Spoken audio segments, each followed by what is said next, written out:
practically all of the regional federations, and that way guarantee the safety of all of the participants. In this way, as I was saying, and with everybody's cooperation, and as I was mentioning, or as it was mentioned in the video we've just shown, volunteers, police,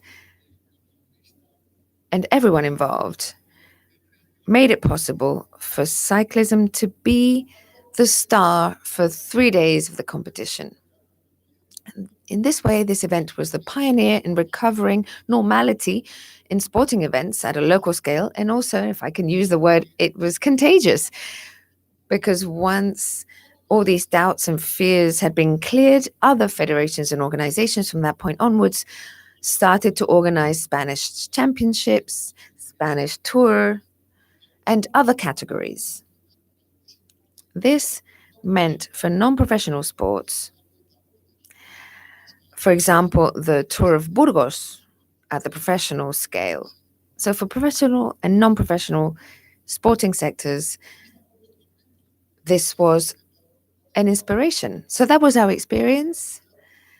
I've tried to share that with you and to say that the message is that we are ready, we're prepared, we're organized, we have top professionals, and especially we have all of our will and all of our passion there so that you can trust our island, trust in us, and we will take care of your safety and security. Don't be afraid. Thank you very much.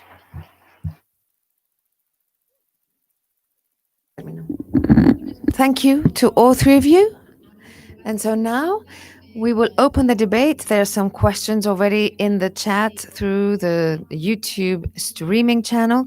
We're going to try to open up the debate firstly here. So you may ask questions to all three speakers who are on stage now and also to the previous speakers, Aena and the hotel chain. So I invite you to begin with this round of questions. Does anybody in the room have a question?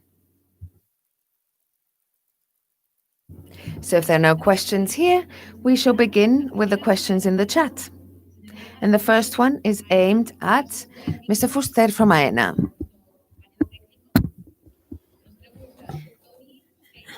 And he's asking, are we going to have quick tests when visitors arrive in the future? And this is a question that several people are asking.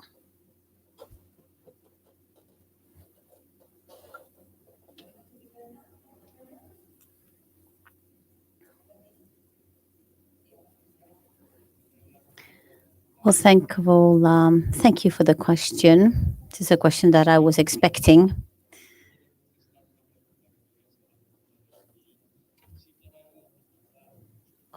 And this will help me to clarify that in health matters, it is the specialist and competent institutions, the ones that make that kind of decision. As AENA, we are always behind those decisions in order to adapt our infrastructure with the means, whether human or technical, in order to implement those measures from the European community. So I'm sorry that I can't really answer a yes or no to that question. It doesn't depend on us. Thank you. Next question is for the hotel chains. And the question is for Garden and Melia hotels. Is there coordination between the hotels of different groups? Any of you can answer, or both of you, if you prefer.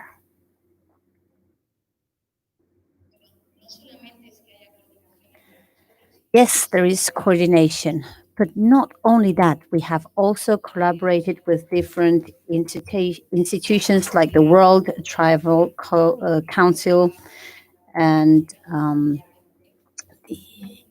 other institutions. As our colleague from Garden Hotels has said, we have really worked in order to share information, to share knowledge, to share the experience, because of course the security, the safety had to be the same for everyone, but there's been an amazing unity among all the different stakeholders.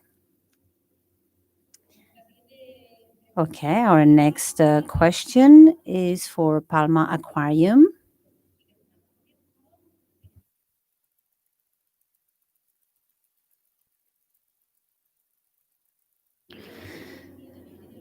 The question is, what is the foreseeable future for leisure activities? Thank you for your question. Answer from Palma Aquarium. Since 13 years, we have been open for every day of the year, and our objective is to carry on doing that. And as soon as we see that the market reactivates, as soon as we see that our situation allows us, we are going to reopen our doors full time.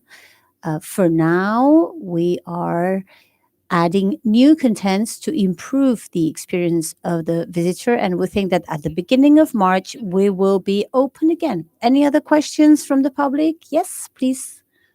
You have the floor.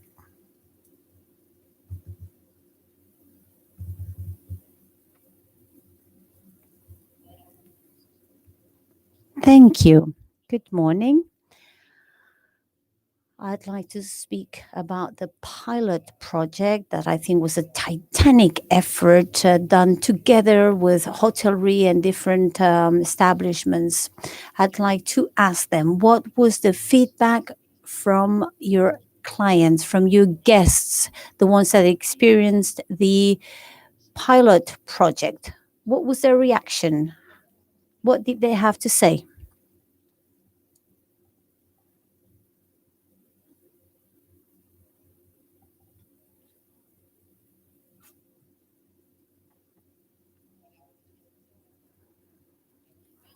Hello, and thank you for your question.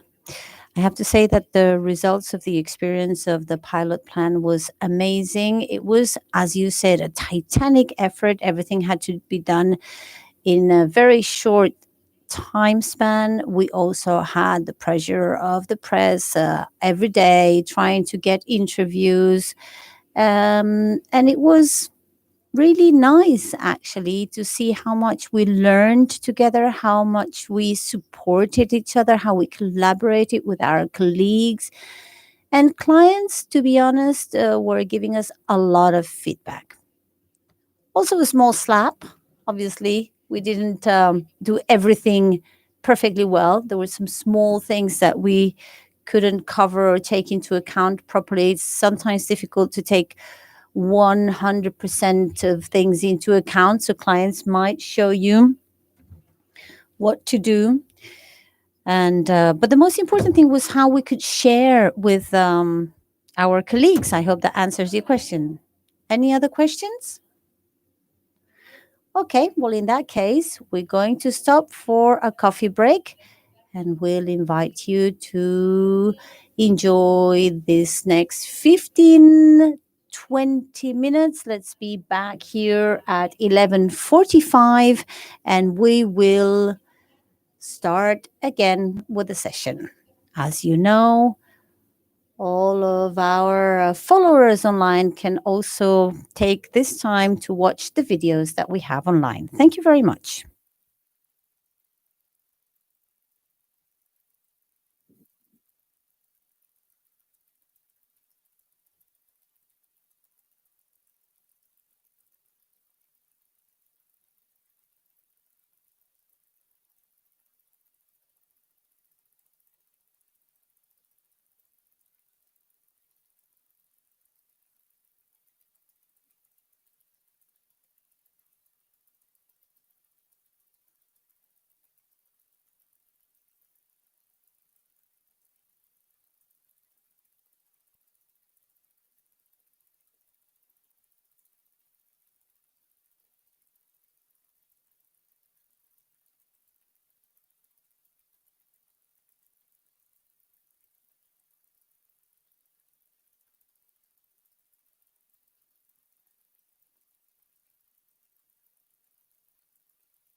So we're going to begin again shortly. So we invite everyone to take their seats again. For these few minutes, in which we hope you've enjoyed a coffee or a tea at home as well, or a little break, we'd now like to talk about the safety of one of our most important points of attraction for our tourists. And we're talking about our beaches. In Balearics, we offer over 1,400 kilometers of coast that, as you know, are full of turquoise watered beaches, virgin beaches, and spectacular sand dunes. To talk about beaches and security, we have here three of the representatives of the 22 municipalities in Mallorca that have a coast. This is Palma, Calvia, and Alcudia. We have Xavi Pascuet, who is from the Council of Calvia. We also have Maria Isabel González, General Tourism Director for the Council of Palma and Council of Tourism for Palma, and Diego Bonin, who is the coordinator of the beaches for Alcudia. I wanted to thank everyone for your presence here, both in person and online, which is so important for us to be able to talk about this safe Mallorca, safe Balearics that we are talking about. 360 degrees safety from all sectors. We're going to talk about councils and we're going to talk about beaches.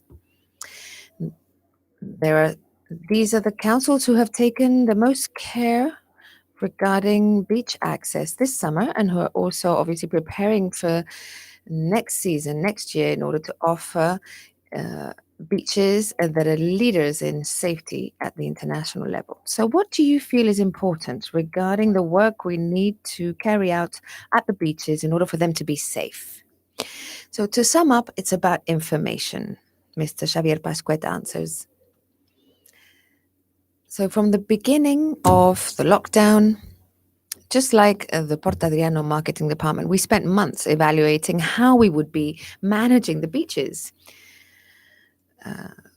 We were approached with technological solutions, saying that we had to separate, put separations, that we had to sell tickets and control capacity. And we thought, well, we don't see our beaches in that way. Our municipality is different, is special to us, and we have 54 kilometers, 33 beaches, 17 different concessions, and 15 quality clubs. So it's not like a municipality that has a couple of beaches. For us, it's difficult to manage, and we have all sorts from very urban beaches through to remote beaches. So we decided, this is the municipality of Calvia. So firstly, we decided we would inform those tour operators and those who would be controlling the capacity. The larger beaches are not so much of a problem because they absorb many people, they have a lot of space. Those that were a problem were those that get saturated quickly. So we were talking to touristic informers, local police, civil protection, because we needed to close some beaches. We closed the beaches over 200 times throughout the summer. But luckily, fortunately, thanks to information as well, we didn't have to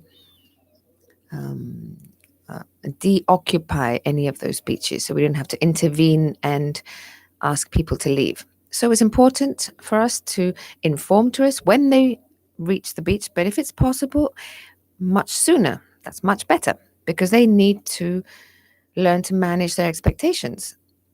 Nowadays, we're used to looking at our weather app to see what you're going to wear when you leave home. Well, tourists are going to have to incorporate the habit of looking at what's going on before going to a particular beach. So we have worked on our side, on the technological side, and we feel that a solution that can be a reference to the whole island and that can be used on websites of hotels, other municipalities, and other types of applications. This is part of the route to follow. So to provide this data that is shareable with everyone. Also during the more highly occupied months of the summer was possible, and tourists reacted quite well. So, in order for us to be able to offer a safe environment at the beaches, what is priority for you in Calvia is information. So, I'm going to connect that with the work that Palma Council has carried out. Maribel Gonzalez, who is the person responsible for tourism there, well, they have worked on a digital app that is able to convey information to the tourists in coordination with the different institutions that work there, like lifesavers, like police, etc. That's right. I totally agree that the issue of information was the main challenge, but also information in both directions. The council also needs to know what is happening on the beaches in order to act. And also, citizens and visitors need to know and have the information in order to act accordingly and act responsibly, and to be a co participant of the solutions and of the decisions. This was not easy. It was very much working against the clock, just like everyone else. And so, in a coordinated way, what we did first was to establish a coordination commission to coordinate the different areas that are involved: police, as you said, beaches, tourism organizations, and safety. And with innovation institutions. And we were looking for an innovative technological solution right now to find out what is happening in a particular public space. There are many different offers: sensors, Wi-Fi's, cameras, apps. But there was none that was the definitive solution that completed every or ticked all the boxes. So we managed to put together, with all the resources we have and a series of applications, we managed to connect them all in this pilot project. It's very important to know this. It is a pilot project, which, as Andreu knows, is available to the Consell and to all the other municipalities who need it or who feel they need it. And this project is basically an integrated system of different technological modules that respond to the different needs that the council has and that visitors have. It begins with a platform of GIS technology, and from that platform, data is collected that is also collected from the different spaces and resources that the council has. So our Wi-Fi system that we have in the beach of Palma, also with a pilot project with the government, which is the LoRa network, that's involved installing some sensors in the beach of Ciudad Jardín, and at the same time to receive data from the lifeguards of the surveillance service on the beaches through a specific app used only by them, that every 2 hours they update the information of how the beach is at those moments. And so the beach offers, in as much real time as possible, what is the situation of occupation. And finally, the direct app that is aimed at citizens, that gives up-to-date information about the state of that beach or the situation at that beach, but also the users can also voluntarily provide information and register their visit. And so we have different spheres or means to collect data, which is then put together in a control table.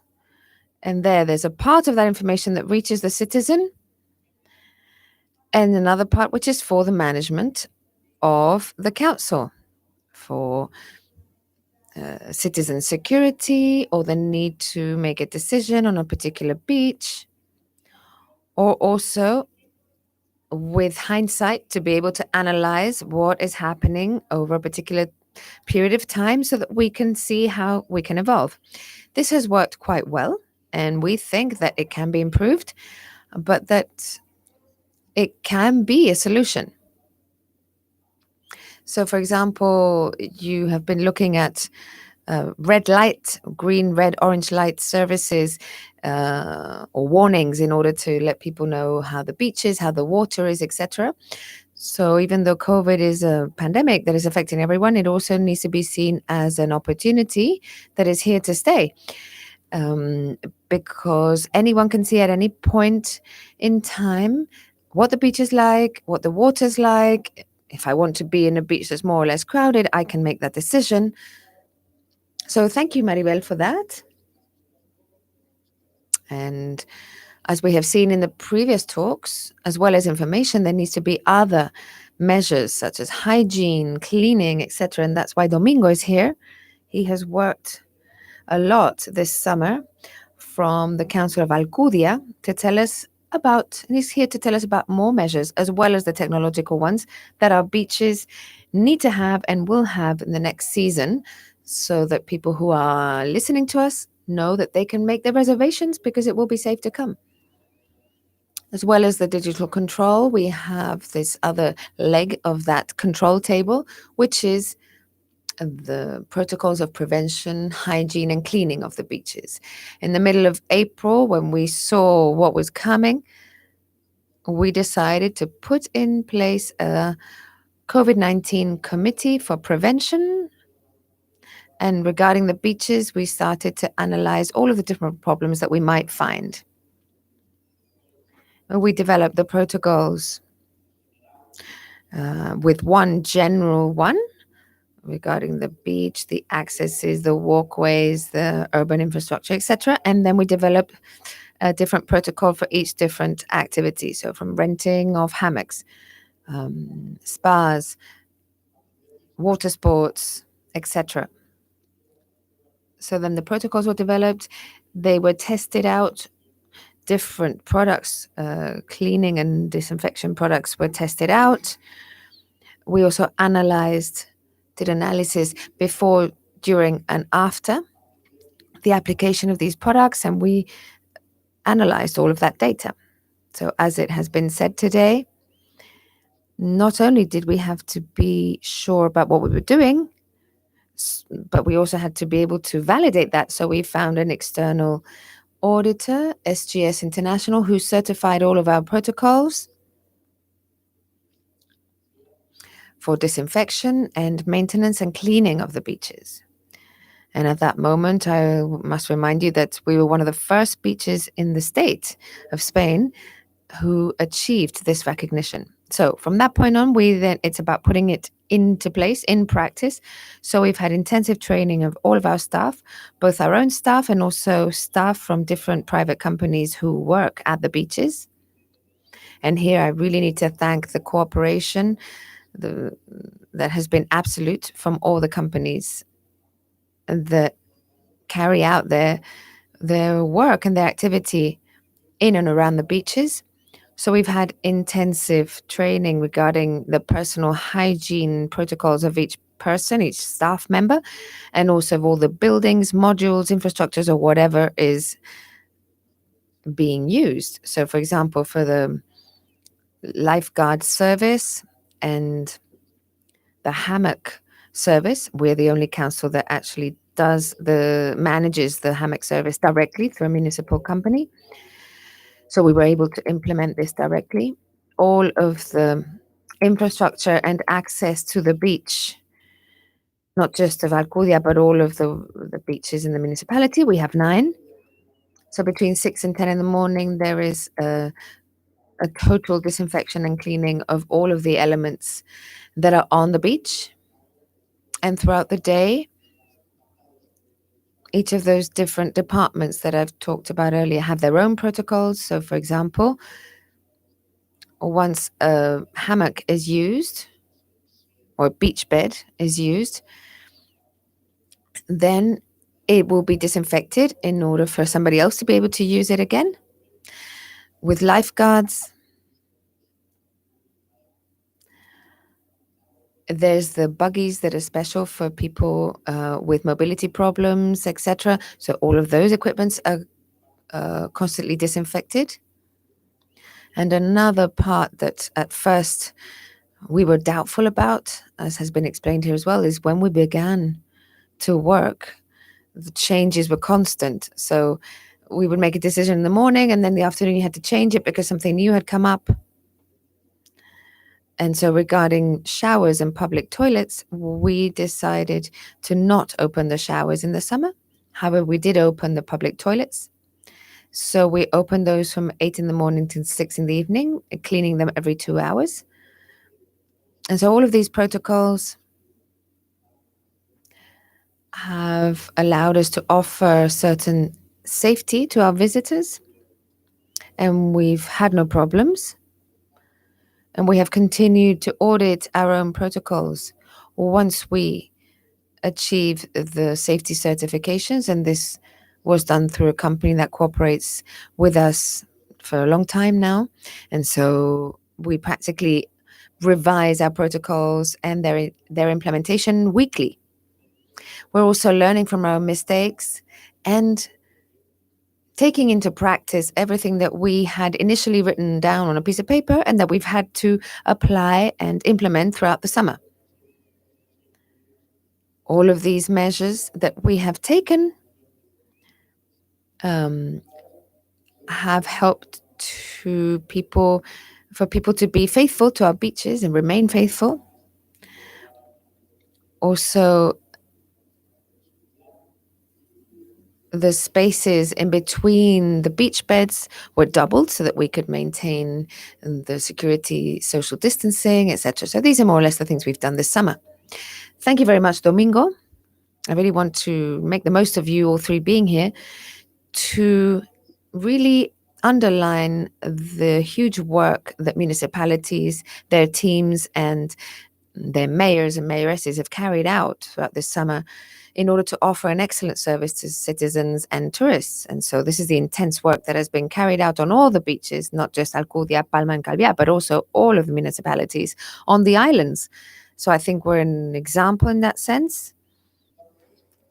And since I'm here, I would like to announce as well, together with you, as Maribel has mentioned before, is that the Consell of Mallorca wants to be with the councils in this sense. And so for next season, we will put into place a platform for safe beaches that have already begun with that pilot project in Palma, and we will make that extensive to all the beaches of Mallorca with the cooperation of all of the councils, so that when you arrive in Mallorca, tourists can have in a single app all of the information.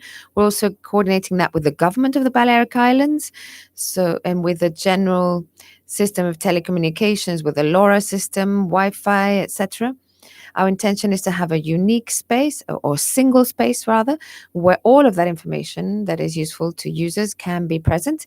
And so we need to, between us all, spread the knowledge about this tool. And this is one of the initiatives that between all of the administrations we will carry out in preparation of the next season. So thank you so much for your information. Thank you for your work and your participation. And let's go on, as we were saying, let's go onwards. You come and enjoy yourselves. We will take care of your safety. Thank you.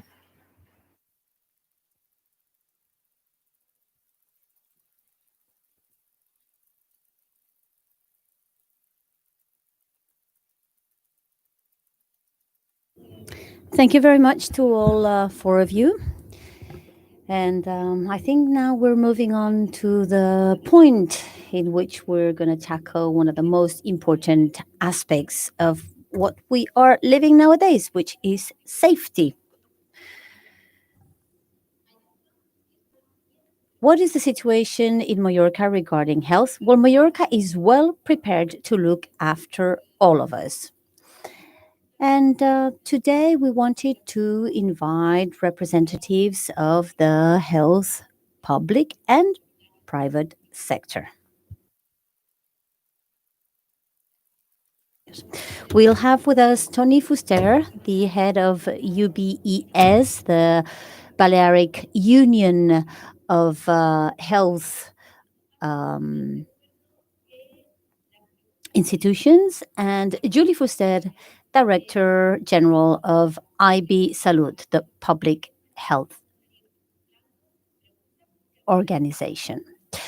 And so we will have some questions again at the end of these two interventions and some time for debate. So we'll be able to carry on asking as well those that participated in the first session, as well as those who are going to participate now. I think that our speakers are ready. We'll invite them to come to the round table. Welcome, Tony and Julie Fuster.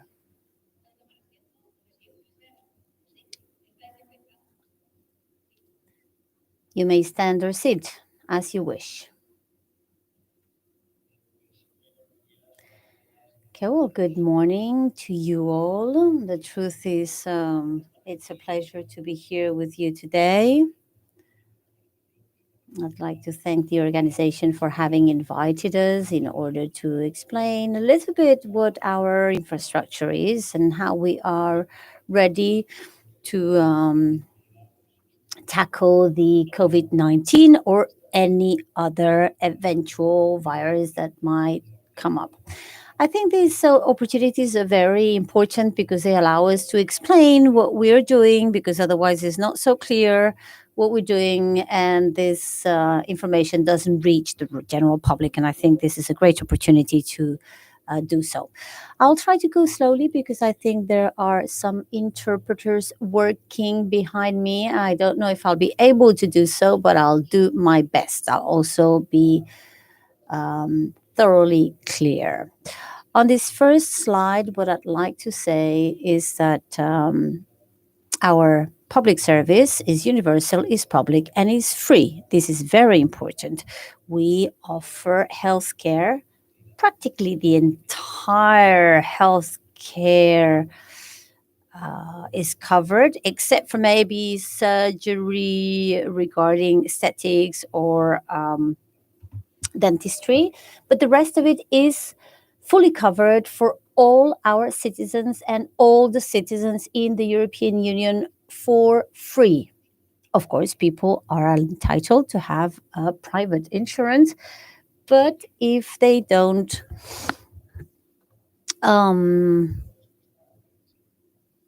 we can cover whatever needs they have. The only thing they need for that purpose is to have the European health card that you can get via internet, which is the blue one, and the red one is a national one. So this is very important. Okay, so how do we offer this health care? As you can see on the slide, these are our resources on all of the Balearic Islands. Even in Formentera, we have a small hospital. As you can see in Mallorca, we have 4 hospitals. The Son Espaces one is the reference hospital in the community, which means that is the one that is or has been allocated more technology and more resources. Like, for example, neurosurgery. On the other In the other hospitals, we also cover most other needs and pathologies. As you can see, there are 4 in Mallorca, 1 in Palma, 1 in Manacor, 2 in Palma, 1 in Manacor, 1 in Inca, and then we have 1 in Menorca, 1 in Ibiza. Those are the public hospitals, but then we have 2 collaboration hospitals, San Juan de Dios and the Red Cross. And then we have a huge network of private hospitals with whom we collaborate in a very satisfactory way. My colleague is going to talk more about that later. But we don't only have resources at the hospital level. Here we also have emergency coverage. And I think this at the level of tourism is also very important, even more important. I mean, most tourists that come to visit, they're normally healthy, but they might become ill or have an accident. So we have airplanes for um, taking passengers or clients from one island to the other. We have helicopters to access difficult access areas. We have as well small departments um, that are fully equipped. Also, our ambulances are fully equipped with a doctor, with an anesthetist, and the driver, obviously, and they can get to any part of the islands within minutes and cover an urgent response. We have two airplanes and two helicopters. Obviously, these are not working constantly, but they're there for whatever we may need. And we also have a network of primary attention that is all over the place. I'm not gonna go too much into detail, but we have all the health centers, what we call PACs in Spain, which have doctors, auxiliaries, nurses, and they're all over the island in every municipality and in coastal areas, which can give an immediate response in the different areas. All of the personnel that works there, for example, doctors, they have 6 years of university studies plus 4 years of specialty. Plus, nurses also, they have 4 years of university plus 2 years of specializations.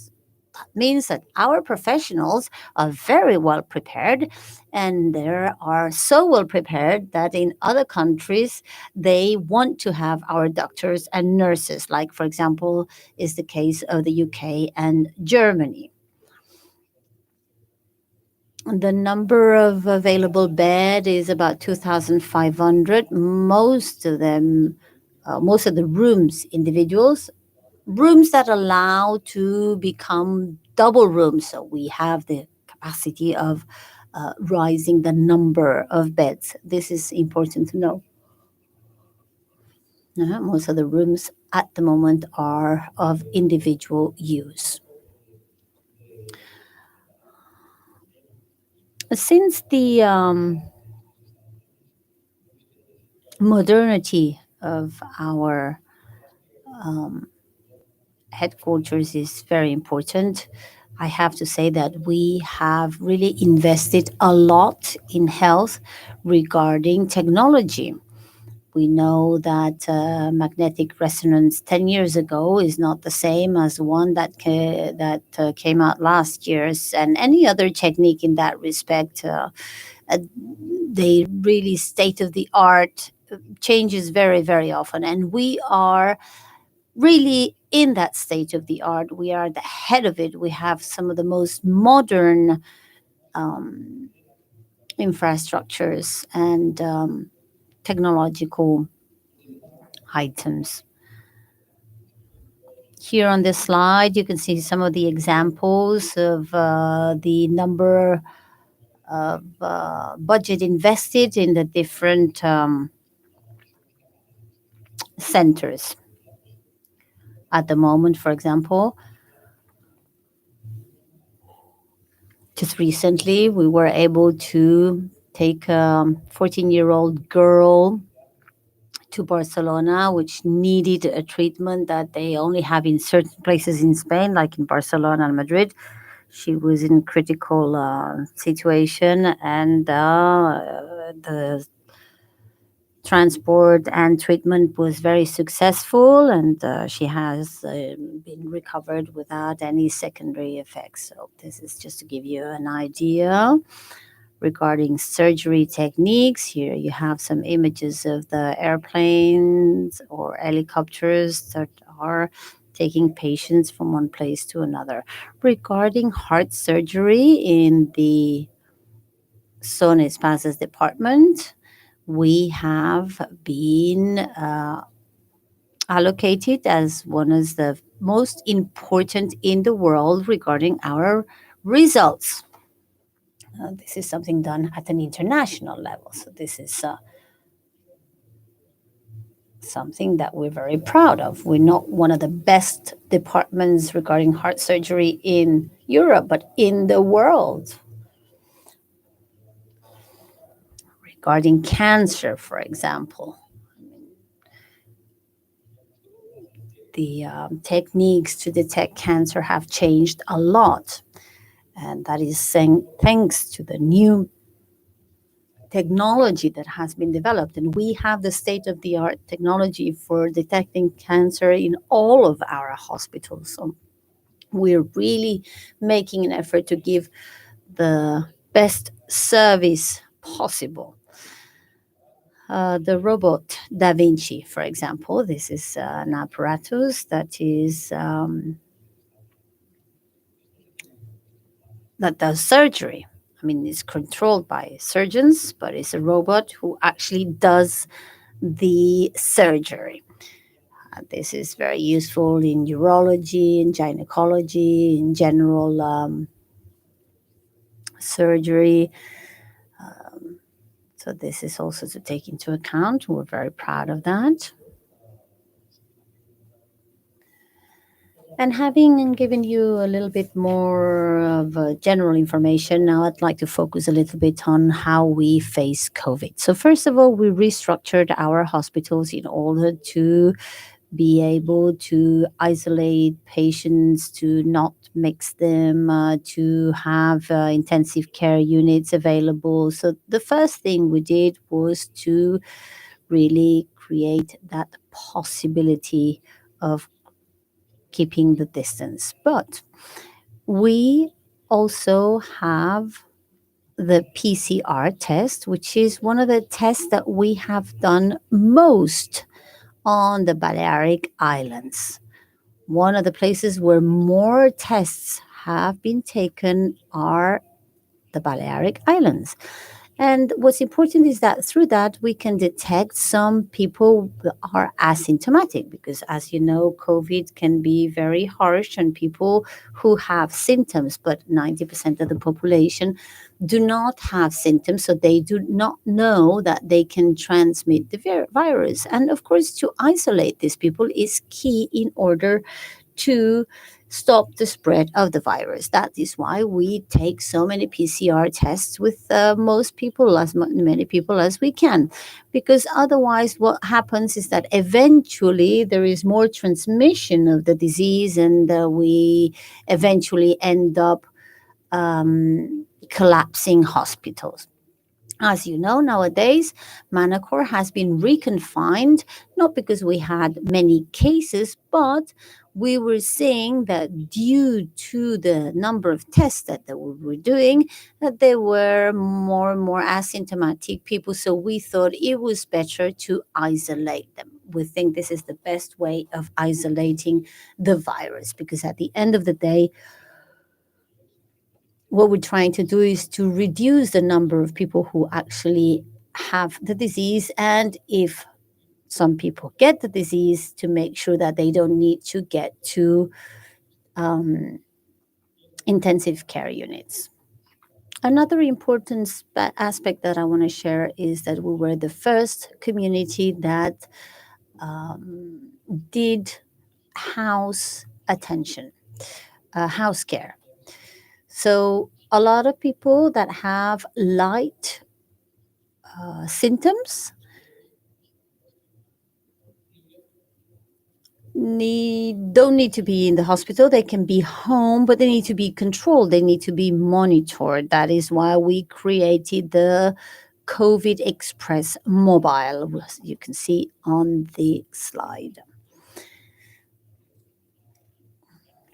Regarding tourism, we reached an agreement with all of our private hospitals and clinics to ensure that we could, between all of us, offer a better service to any tourist that arrived here with or without symptoms. Now, this is important to highlight because we do have the ability of a very good response. This is an example of units that we have used for doing the PCR test. Sometimes, we get like up to 4,000 or between 4,000 and 8,000 tests per day, which is a lot. So these are, for example, units that we have put up in order to respond to these high numbers of COVID tests.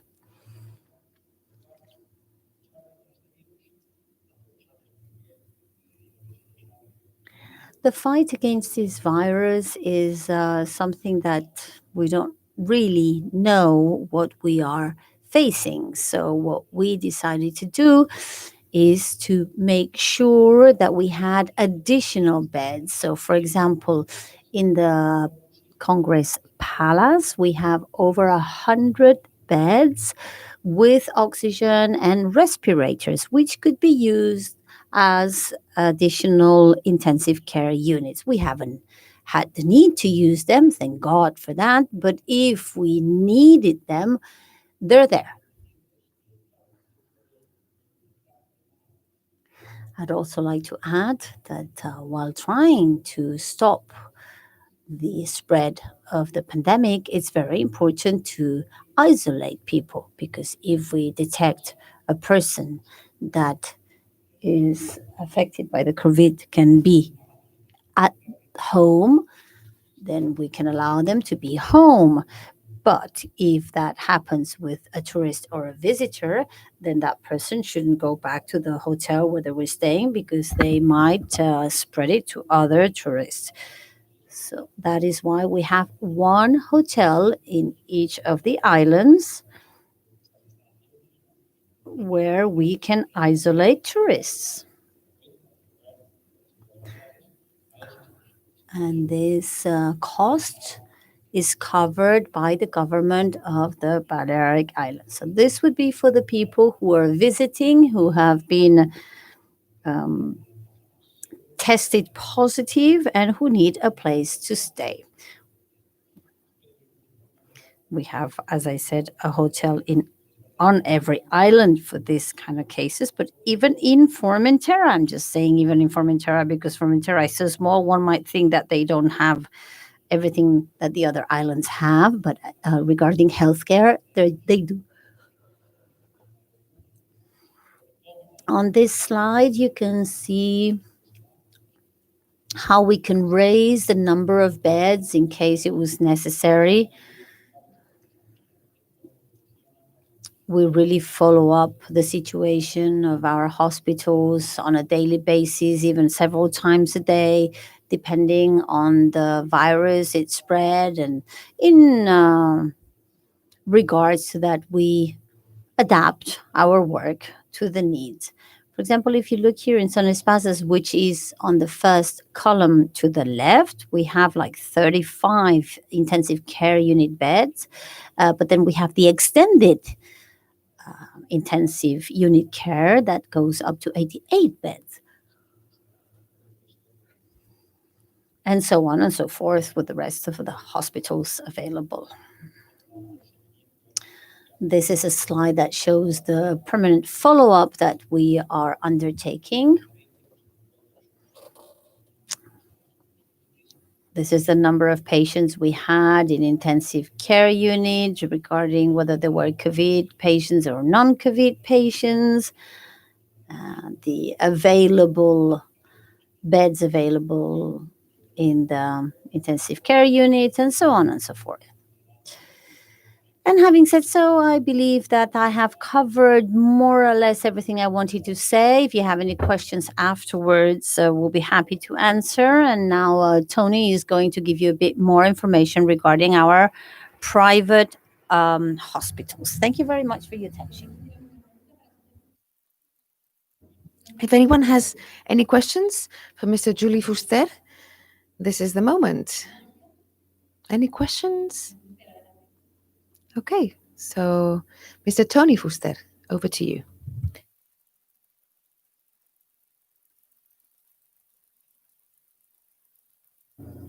So, good morning and thank you, everyone.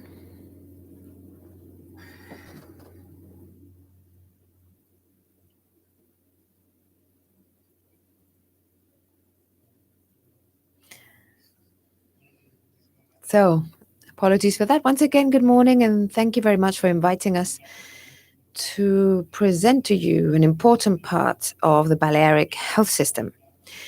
So, I will complete some of the issues that Dr. Fuster has put to you. I wanted to say that at the moment where we have this pandemic situation where it looks like we are riding a wave that is pushing in many countries, I think it's an important moment to analyze internally in each of our regions what are our potential resources in order to generate security, safety, and trust. I think the Balearic health system is an example of safety and trust. And that's what I want to talk about today with you.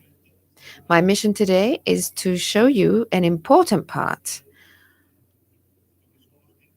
of the private network of health centers, what they do for tourism, which is a lot as well.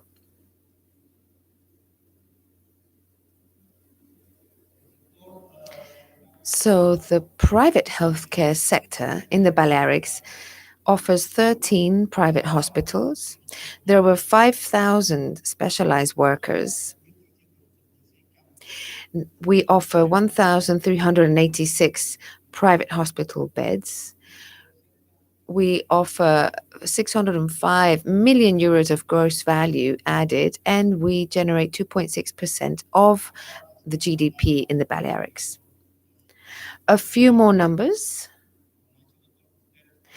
As Dr. Fuster, he was talking about public hospitals. Well, added to the private ones, we have 24 hospitals in total, 265 medical consultations or medical offices, 15 dialysis centers, 482 dental clinics. We have 452 ambulances, 442 pharmacies, etc. All of this adds up to more than 3,000 health resources that are available in this community for the population and for visitors. The health model, as for the private healthcare model, bearing in mind studies that have been carried out by the Fundación Impulsa and the ODCE, have carried out different studies, and we can see that those studies show the following.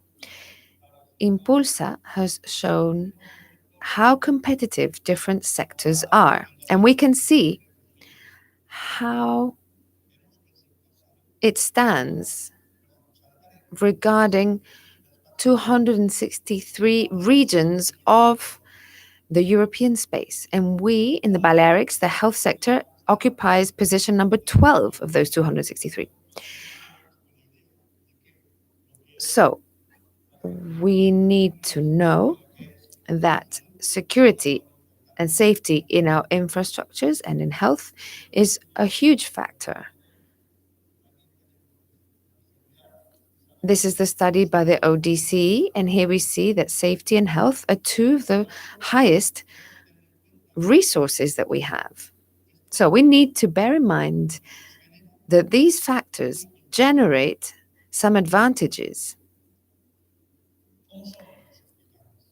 What are our private hospitals like? They are general hospitals, small in size, with around 200 beds each, but they're highly technical. They have a lot of high-tech equipment. These islands are very innovative in technology in that sense. So compared to Spain, we have 29.8 technical teams in Spain per million inhabitants. And here we have 37, which means we have 35% more high-tech equipment per million inhabitants. Many of them are in the private health centers, often way and above the public sector. Although it has to be said that the public sector has really gone ahead and advanced very much in the high-tech arena. So what is the organizational structure of these centers that work on our islands? These are hospital groups who today have transformed from being family businesses originally and have become large business groups. We have the Juaneda Group, Quirón, Parque Hospitals, and the Polyclinic Nuestra Señora del Rosario in Ibiza. So all these are private hospital groups. To give us an idea of the volume of activity that we carry out on the Balearic Islands, obviously the largest volume is on the island of Mallorca. I'm going to show you this slide where we can see in numbers, in quantity of surgical interventions, we've carried out 48%, while 52% are carried out by the public services. As for doctors' consultations, we have 44%, with discharges and medical emergencies, 43%. So we have a high capacity to assist in these private centers, often in cooperation with public centers.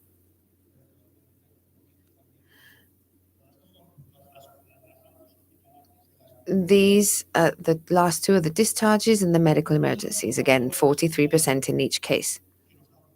One of the factors that we're very proud of is the waiting times. And I need to say this, COVID has hit us hard, and waiting times are not as optimal as we would desire, but we're working on this in order to improve this. This has also happened in the public sector. We've had to change all of our working systems, empty the consultation rooms, do double circuits, etc., etc. So this means that the health activity becomes slower. But from the point of view of emergencies, in private hospitals, the latest statistics that have been published show that the waiting times are below 30 minutes. And here I've shown you a comparative. I'm showing you a comparative graph where you can see that the difference between response time between the private and the public sector is better in the private sector for a number of factors, obviously. One of the fundamental pillars as well is the attention to tourists. So our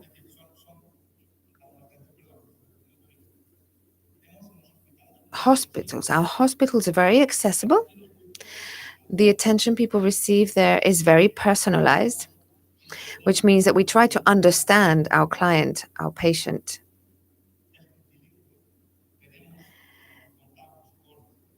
We are multilingual and have translators and even staff who have the same nationality or the same mother tongue as the patient. And it's a highly technified sector with state-of-the-art technology. This is another example of what we are doing in private hospitals. So I'm providing here the example of the surgical activity. You can see neurosurgery, orthopedia, digestive surgery, vascular surgery, urology, etc. We have between 30 and 65% of the total activity carried out in Balearics. Where does our income come from? Basically, 27% comes from the population, from the citizens. 27% of citizens in the Balearics have double insurance, private and public, as well as public. So this 27% has a private insurance and so access these centers directly.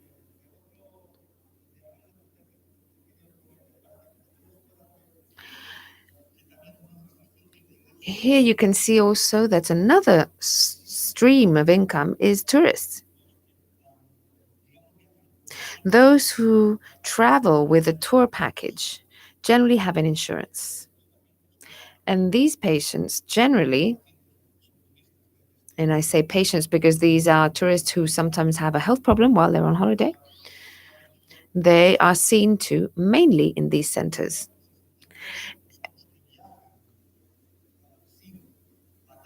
And the 39% who travel without a tour package and who therefore don't have an insurance, most of them are also seen, are seen in the public health centers. So those who travel without insurance will be seen by the public hospitals, and those who have insurance will be seen by the private ones. So what are we doing regarding COVID?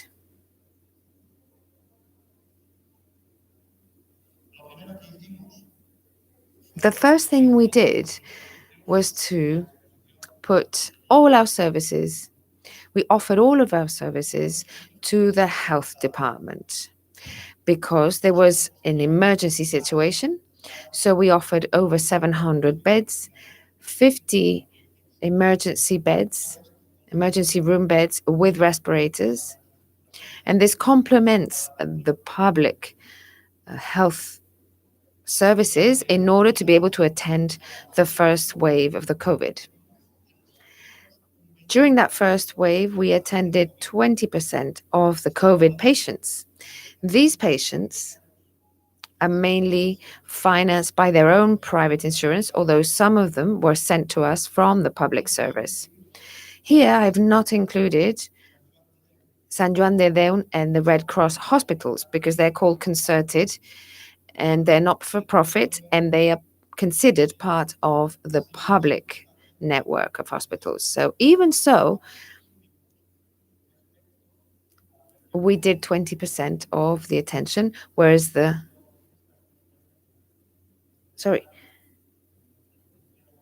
what the graph actually says, and this is a note from the translator, is that 80% was done in the private hospitals and 20% in the public ones. So here in yellow, we see the stays that were carried out in the private hospitals. So we see the first wave, the drop, and then the second increase that we're in now. So you see in blue the ones that were in public and private, and the yellow is just the private. So one of the things that we're proudest of is that we have worked together with the Hotel Federation in order to create this call center. So the health service asked us what could be done, and so we sat down together to create this call center to attend tourists, basically from the Schengen space, who were coming to the Balearics. And we started in July with this call center. Attention to this tourist was and is exclusively for COVID symptoms. Since we didn't know what was coming, the health service, the public health service, was very precautionary and tried to create this hotline aimed at tourists who came and who might have symptoms. Since our centers are multilingual, it was considered that the information would be more fluid and accessible by using us as call centers. From July to October, we have attended 704 phone calls, very different phone calls, it has to be said, because this service was offered in a very rushed way. And of those 704 calls, 443 were service calls. It doesn't mean that it ended in an intervention, but they were derived to one of the different hospitals. So depending on where the tourist was located, we created a map and they would be sent to one or another center. The result of the statistics that we have is that 26 patients were confirmed as COVID positive. 183 people had systems who were compatible with COVID, which doesn't mean that they then had COVID, but they were seen to, and another 234 people asked to have a PCR test done. This coincided mainly with the phase in which Germany was requesting PCRs in order for them to people to return to Germany. Although the nationalities that have been seen to are Germans, British, Italians mainly.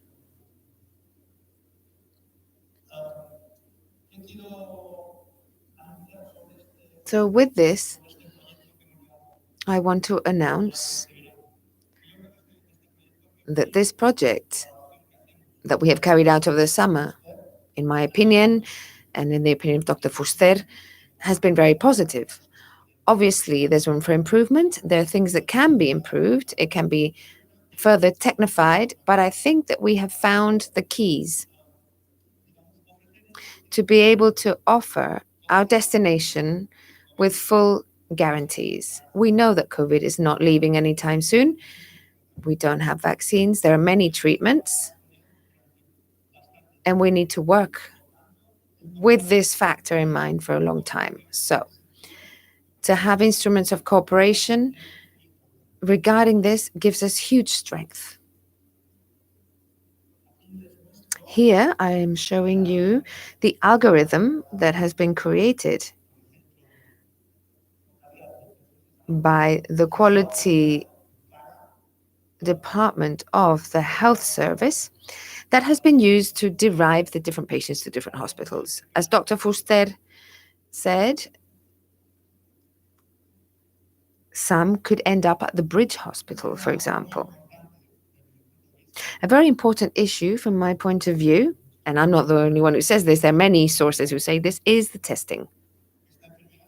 This illness requires testing, controlling, and isolating. So, here we have a graph that shows that the Balearics has been one of the autonomous communities in Spain that has carried out most tests. And the many other countries also. That doesn't mean that we don't have to do many more. But basically, from my point of view, what has been done in this respect is evident. We are 25% above the Spanish average, which is important. About 370,000 tests have been performed.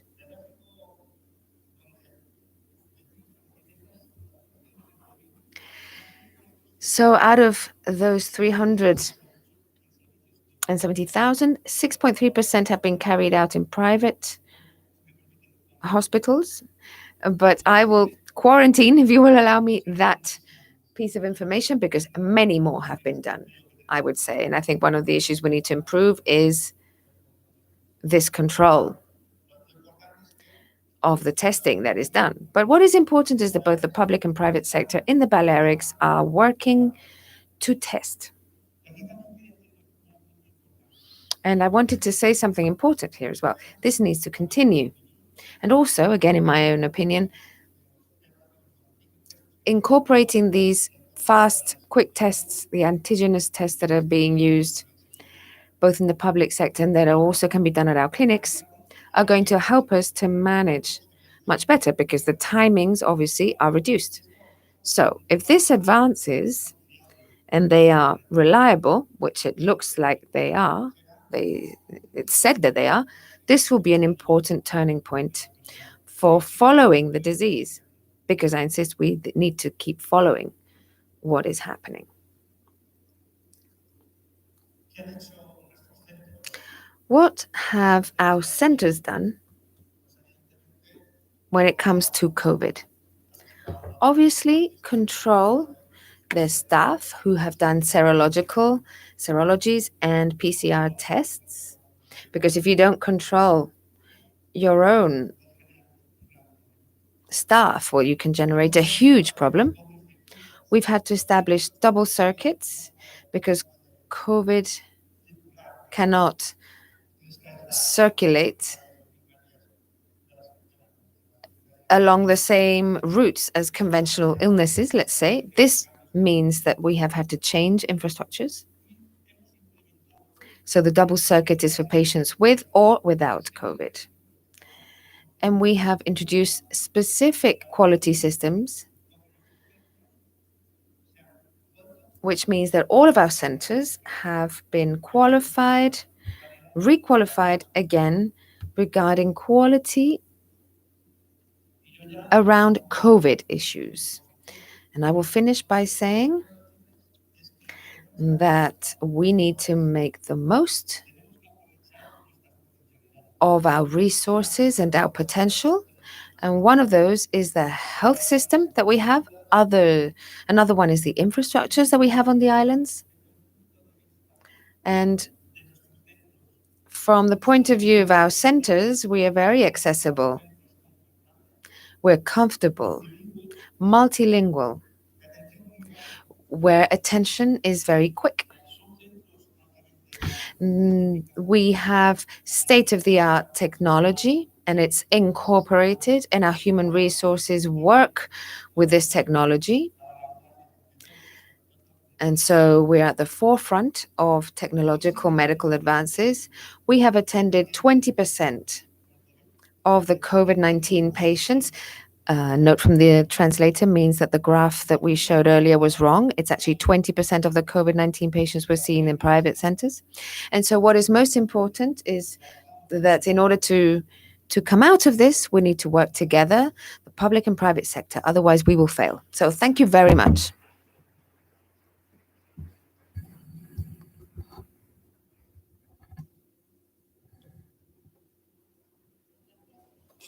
Well, thank you, Mr. Fuster. Mr. and Mr. Fuster.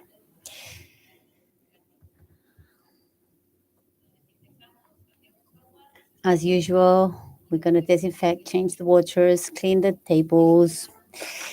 And now we will have people who are going to help us sell our destinations. We're talking about our tour operators. They're going to talk to us about very important aspects, which is how they have managed to improve the number of reservations on the island and also how they see the future of the island. Manolo Molina is going to be the person who's going to moderate this roundtable. As you know, he is the reference person in the tourism world. Thank you very much. Thank you to the Council of Mallorca, Andreu, Lucia, Miquel, for this initiative and for giving me the opportunity of sharing my opinion in this talk today, because, as I said, it's going to be very interesting to hear what we think.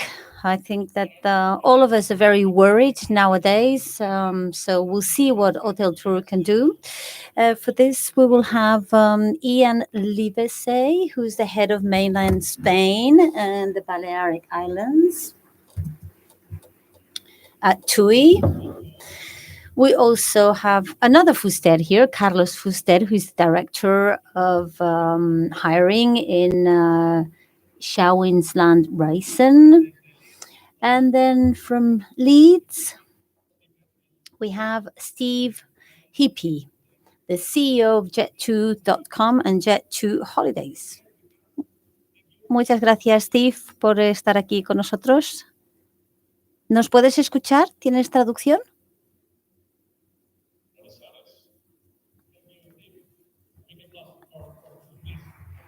A big applause for Steve. Steve is online. So we have a question for Steve, first of all. Bueno, la pregunta es, ¿qué ha hecho Jet2 durante la pandemia para reactivar las ventas a Mallorca y cómo está llevando este tema del COVID?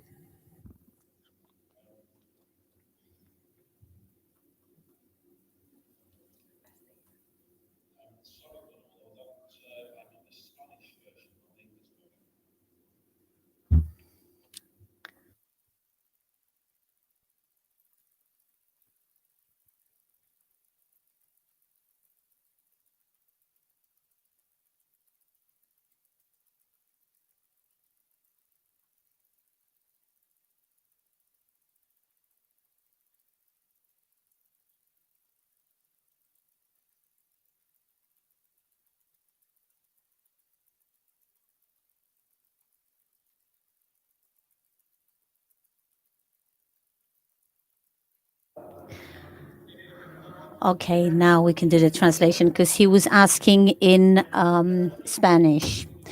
Can you hear me well now? So the question would be, what have you done to recuperate the level of sales in Mallorca during the pandemic, and what are you going to do to reactivate those sales, and how is the COVID being handled at the moment?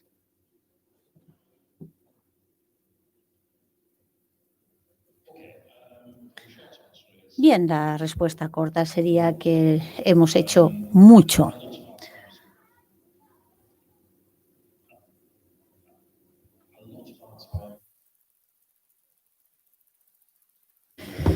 Please, if you remove your headsets, you won't hear the translator. If you remove your headsets, you won't hear the translation because we need to translate what you're saying into Spanish. So if you are listening to my voice at the same time, will be difficult for you to carry on. So take off your headsets, and that way we can translate for the Spanish speakers. It is. Sorry about that.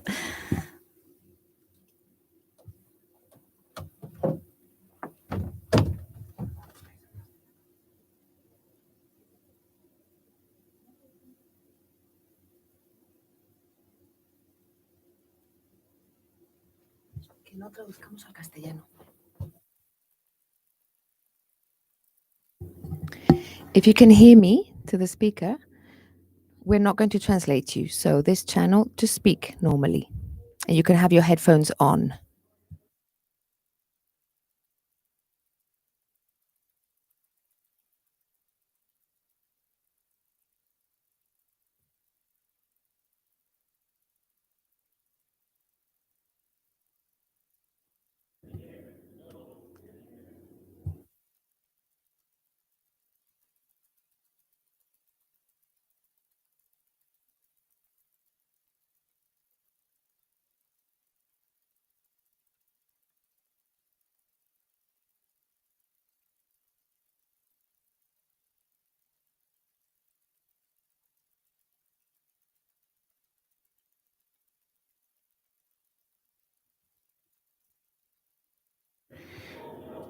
We can hear you. Can you hear the translator just now?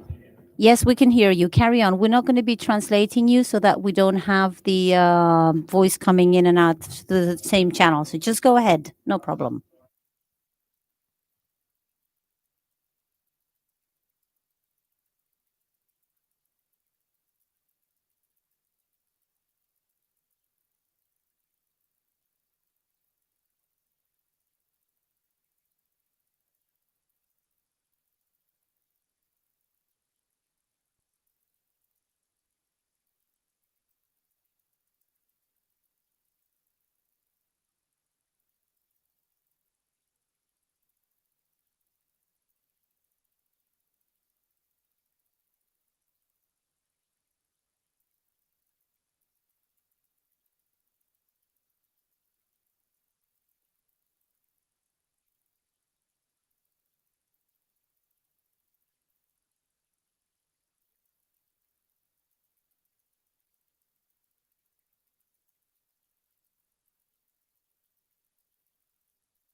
So, in this case, what have you done in Shao Island to reactivate those sales in Mallorca?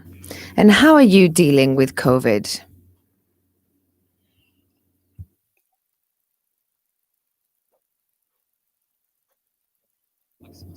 So, we started to work in the first wave to give our clients the most safety and security. So we tried to repatriate our clients as soon as possible. We gave them maximum attention in their own language with the guides.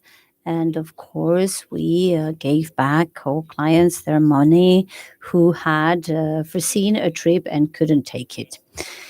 For us, it was an expense, but it was also an investment for the future. So that is so because we believe that clients really value safety and information, especially in these times when a lot of the questions are out there and unanswered.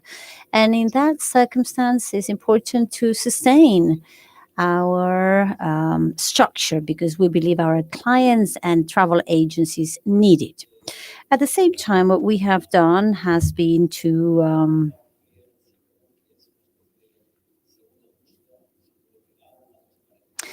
establish a sort of fair insurance, if you like, that in the case where our clients have to quarantine, we take care of the expenses unless the government or private insurance takes care of that. So we take care of the trip going back home of this particular client that might have been quarantined, and to also um, send back home to Germany, in this case, the family or the people who are traveling, the traveling companions of the person who's been quarantined. So this is very important due to the situation that we're living in and due to the fact that we need to have more social distancing. So, apart from the usual catalogs that we have issued every year, we have issued one special one called Cooking and Sea. So we have sort of advertised more the apartments, apart hotels where you can actually cook and be near the sea at the same time. And apart from the description of the apartment and the area, we have included like recipes, how to make typical dishes from from the Balearic Islands, such as trampo or chumbet. And at the same time, we have been supporting hikes. So, in big spaces, open spaces where one can go for beautiful walks, we have included individual transport for a family or a group of friends that can go directly from the apartment to the airport or the other way around or to the hotel.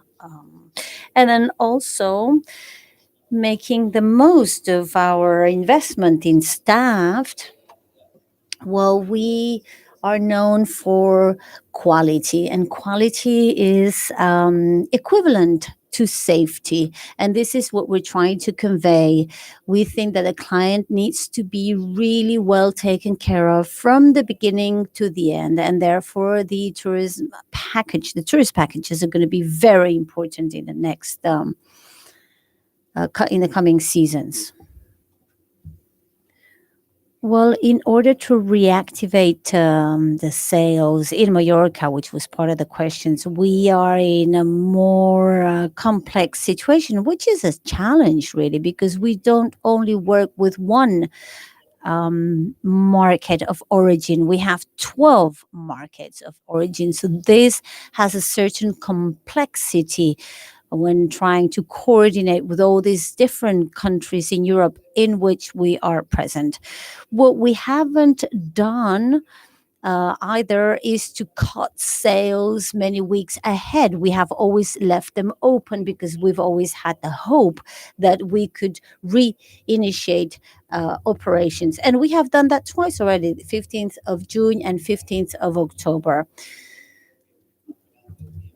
So our policies have been has been a little bit different because as TUI, we need business, but the island also needs that business, which is very important for the Balearic Islands. So we started with our pilot test, which we launched on the 15th of June. We've worked very closely hand in hand with the different institutions that are on the island, as well as the central institutions from the national government. And we have also coordinated and created an important bridge with AENA, for example, because the entry point of the tourist visitors is very important. It's essential to know that all that works. At the end of the day, we had all the well, 100, nearly 100% of the market working in the Balearic Islands during July and August. But obviously, and after we lost a lot of that clientele until 15th of October, when we could reopen again. So our idea is to support the island and give our clients what they want under very strict safety and security standards.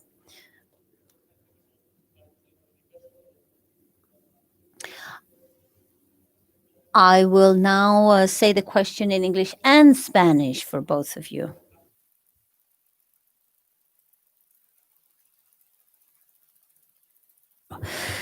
So, in the short term, do you think that the market is going to be reactivated? And do you think such reactivation is going to be based on sustainable tourism? Because, as you know, sustainable tourism is something that we have used a lot as a possible way out of this pandemic, of this situation.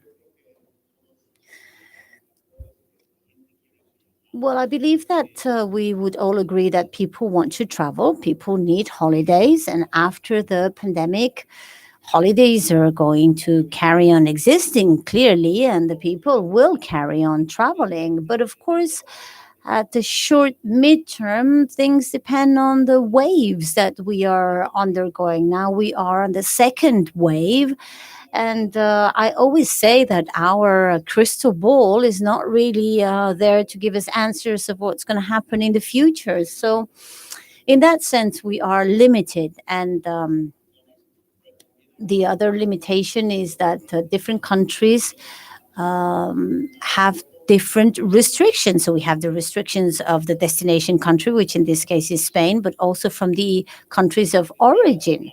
Or, for example, the curfew that we have now in the country. I mean, this is a very important aspect because what's important at the local level is that we clearly need to control and lower the spread of the virus. But of course, at the European level, a state of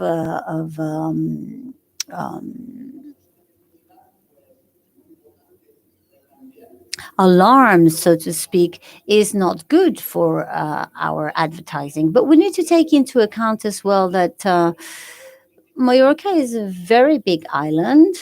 There is a lot of work, of employment, potential employment on the island. And in the future, it will be necessary to keep those job posts up and running because tourism is going to come back, probably in a different way, but we cannot forget what we have already done. There has been a lot of investment from the private and the public side. And a lot of this investment has been done for sustainable tourism, right? Carlos, what have you got to say in that? Well, I would pay a lot for a crystal ball. I can guarantee that. First of all, I'd like to say that traveling is a need. It's a need to get away from stress, from our daily reality, to get away from bad weather. In the case of countries in the northern hemisphere, and traveling will come back. I mean, holidays is so important that we even have studies proving that people who do not get holidays have eight more possibilities of having a heart attack than people who do have their holidays. And we also need to take into account that having holidays is like a social status as well. And this has been reinforced by the social networks, Instagram, Facebook, where everybody is posting where they are. So there's that need of sharing that information. So this is going to come back. But we need to take into account that as long as we have recommendations of not to travel from different countries, it's going to be very difficult to reactivate traveling.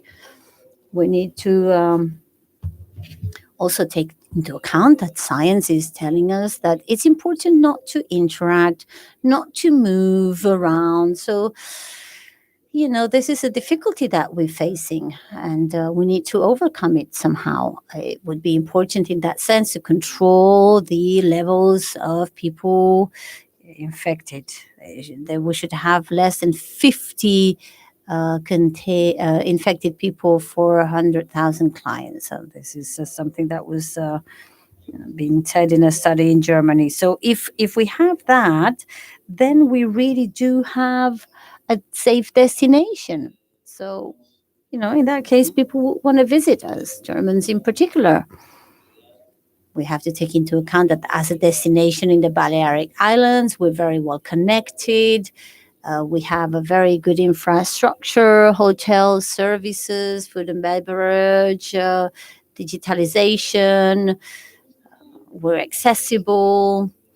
We have a fabulous network of state of the art hospitals and clinics, which we have just heard about. So the only thing we need to do is to try and communicate a bit more clearly to our clients, to our tour operators, to explain things and how they're being done. I mean, this forum today is a good example of what we need to do. Moreover, we can't allow certain mistakes. Like, for example, data needs to be reliable, 100%. And besides being reliable, they have to be detailed as possible. In what sense? Well, if we're speaking about Mallorca, if we have a certain number of infected people, then we need to specify how many in Palma, how many in Alcudia, how many in wherever. It's very important to go into detail. Let's not make the same mistake as we did last year with the tourism of parties and excesses. This would be very bad for Mallorca. We need to sell the total opposite. And what is the total opposite? Beautiful, clean beaches, exceptional landscape. We have the Tramontana Mountain Range, which is a World Heritage of the UNESCO. We have thousands of square meters of beaches. Let's show Mallorca in a way that was never possible to get to know before. Let's make the most of this opportunity. And I put myself in the hands of the government. If they want to work with us, we would be very happy to do that together because we have the means to address the client. And if we work together hand in hand with the government, we can really develop a campaign and we can decide when to do it precisely on one date, and we can be united in order to show Mallorca in a way that it has never been shown before, because now there is more room than ever. We are absolutely prepared to take in new tourists, so I think we should do that together. You also mentioned in your question that you wanted to know about sustainable tourism. Well, regarding that, this is something that everybody talks about since quite a few years already, and this is something that will carry on in this direction. And I think that as you were saying, the pandemic is going to foster that type of sustainable tourism. In the northern countries, there is a clear tendency to buy organic food, to use the public transport or bicycles, finding means of transport that don't pollute. And this is going to be adapted by sustainable tourism. And I have to say that Germans, as a culture, are a culture who respects traditions, cultures, landscape. So all of these new tendencies regarding sustainability are going to be adapted by tourism. Steve, we're now going to ask you the questions.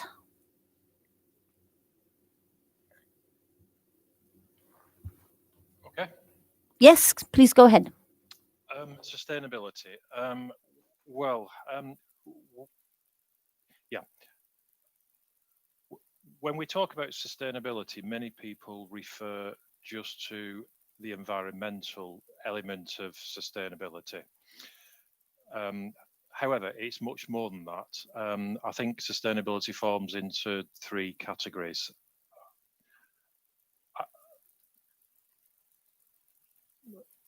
I can hear an echo in my headphones, please, if you can turn that off.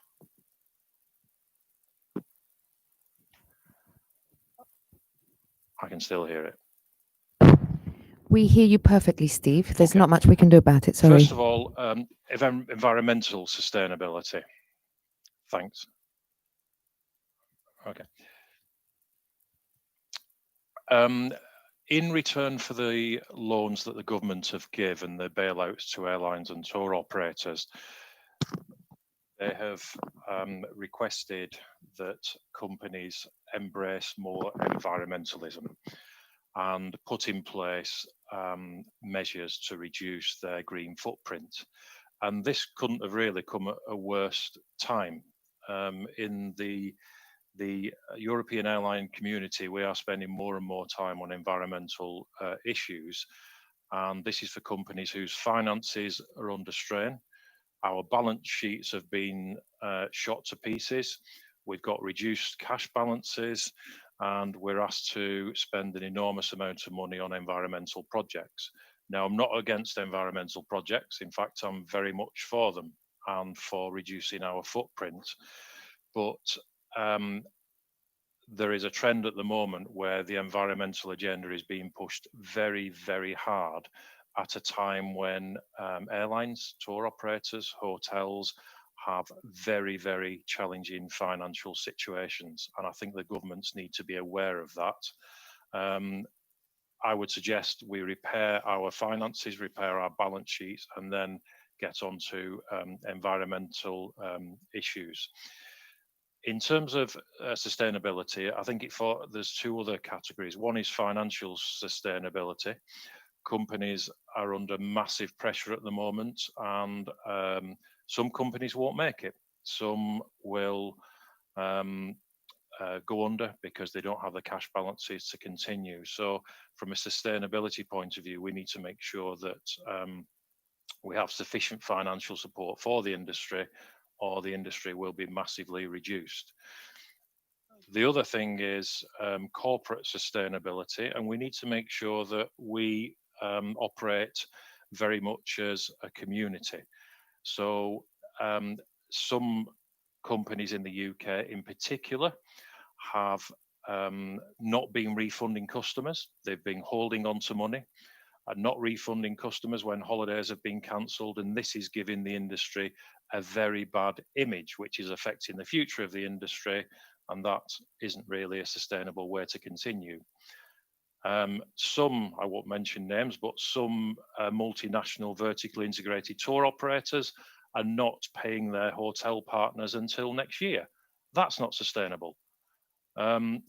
We need to work as a global community to get travel back on its feet. And as the actions of some companies certainly not helping that. And when we talk about sustainability and undiscovered areas in destinations, etc., I accept there are some undiscovered destinations. Very often there's a reason they're undiscovered. But we have to be careful that we don't um, alienate and abandon huge elements of the holiday population. I know there is projects to regenerate areas in the south of Mallorca around the Magaluf, Playa de Palma areas. I support that. And if we can change the nature of tourism, and that's fine. But we have to be careful that we don't alienate the hundreds of thousands of customers that currently go to those resorts. I think it has to be a case of evolution rather than revolution. Otherwise, we will all have big holes in our budgets, big drops in our occupancies and load factors. So I think um, the sustainability part plays into the redevelopment of some resorts. It has to be done in a responsible manner because people will go where they want to go for the product they want. And I think we have to work together very closely to make sure that this is done properly. Thank you.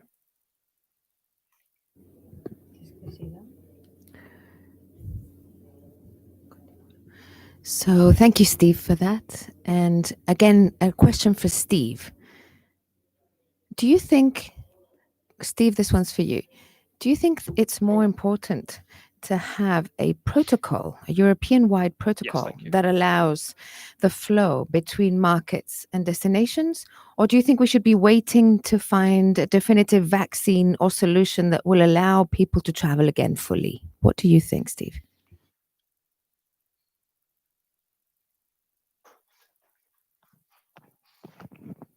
I think there should be very much a European protocol.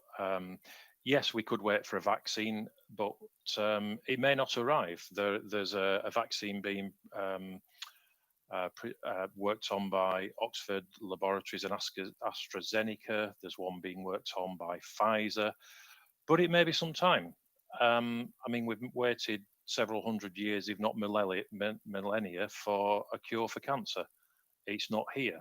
There's many other diseases for which a vaccine hasn't been created. So I think to wait for a vaccine, which may make some time and may be discovered to have unanticipated side effects. The reason why drugs take years, if not decades, to produce is because they have to run long term trials to see what the side effects are. I mean, it wouldn't be very good if people took a vaccine and they all went blind after 5 years. That would be not a good outcome. So I think we've got to expect that a vaccine may take a number of years to produce. Therefore, in the absence of a vaccine, governments have to work together.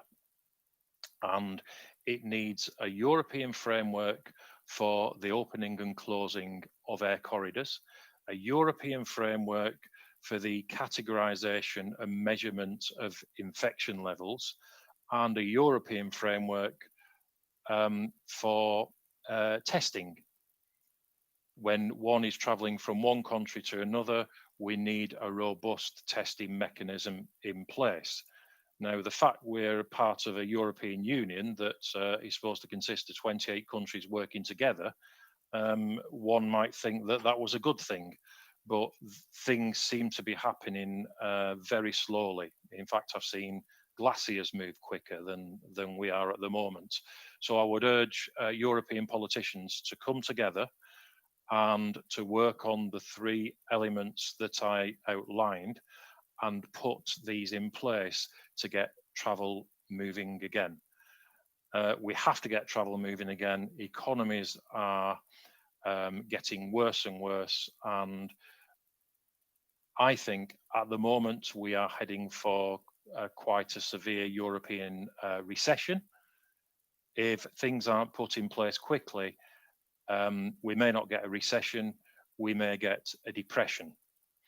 And whilst I accept that there is lots of things being done to combat COVID, in some countries in the UK, for example, there is delays to cancer treatment to ring fence resources for COVID. There are routine and sometimes quite major operations being cancelled. You can't get an appointment at the doctor's. Levels of depression are rising because people are housebound. Levels of suicides are up. People dying from diseases that were normally very easily treated are dying. So we have to put this into perspective and come up very quickly with a set of protocols that can get Europe moving again. Otherwise, we will go back to the dark ages. And I don't think any of us want that. We need a little bit of perspective here, and we need solutions that will allow the world to continue whilst protecting the vulnerable. Thank you.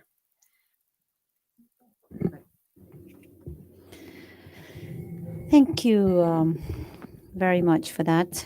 Would you coincide with what has just been said?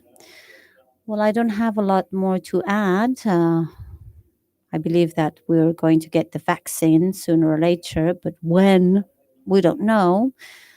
So the European protocols in the meantime is very important, and also the way of measuring the level of infected people. They should be the same in all country because there are variations between the countries, and that's not good. And the other important aspect is that when we establish the safe pathways like we did in Canarias or like we did in June, it is important to have to follow up this safe pathways. We can't just launch something and then not follow it up like it's already done and over with. One has to follow up and see what the results are in order to evaluate the present situation, because this is going to be a little bit like a roller coaster and we need to be prepared. We need to be working hand in hand between the private and the public sector, being well informed by the health authorities, and we need to know how to act together. Yes, as you were saying earlier, with 12 countries of origins, if there is no protocol that is the same for every country, this is very difficult for you to manage. Yes, quite right. Well, I cannot really add anything to what has been said. I subscribed everything they say. Protocols need to be unified. The sooner the better.